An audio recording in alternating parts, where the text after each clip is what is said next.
যে মানুষটাকে বাবা বলে ডাকতো একদিন সেই মানুষই হয়ে গেল স্বামী। বিদেশে কষ্ট করে টাকা উপার্জন করা এক মা সুখের আশায় নতুন সংসার শুরু করেছিলেন, কিন্তু সেই স্বামী গোপনে সম্পর্ক গড়ে তোলে তার 15 বছরের সৎ মেয়ের সাথে। শেষ পর্যন্ত 24 লাখ টাকা আর মেয়েকে নিয়ে পালিয়ে যায় সেই লোক। এলাকাবাসীর দাবি মেয়েটি নাকি 3 মাসের প্রেগনেন্ট। পুরো ঘটনা জানাজানি হতেই এলাকায় শুরু হয় তোলপাড়।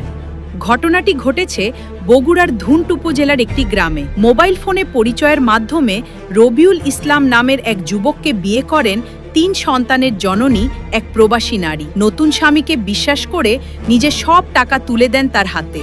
কিন্তু অভিযোগ উঠেছে সংসারে আসার কিছুদিন পর থেকেই সৎ বাবার সাথে গড়ে ওঠে মেয়ের গোপন সম্পর্ক। একসময় সবাইকে ফাঁকি দিয়ে পালিয়ে যায় তারা। পরে স্থানীয়দের সন্দেহ হলে বেরিয়ে আসে আসল পরিচয়। যাদের সবাই স্বামী স্ত্রী ভাবছিল তারা আসলে সৎ বাবা আর সৎ মেয়ে। এই ঘটনায় পুরো এলাকায় সৃষ্টি হয়েছে চাঞ্চল্য। সবচেয়ে বড় প্রশ্ন, একজন মা কিভাবে সহ্য করবেন এমন বিশ্বাসঘাতকতা? এই ঘটনা নিয়ে আপনার মতামত কি? কমেন্টে জানান। ভিডিওটি শেয়ার করুন যেন সবাই সচেতন হতে পারে। আর এমন ভাইরাল ও আলোচিত খবর পেতে এখনই লাইক, কমেন্ট, শেয়ার ও ফলো করে পাশে থাকুন।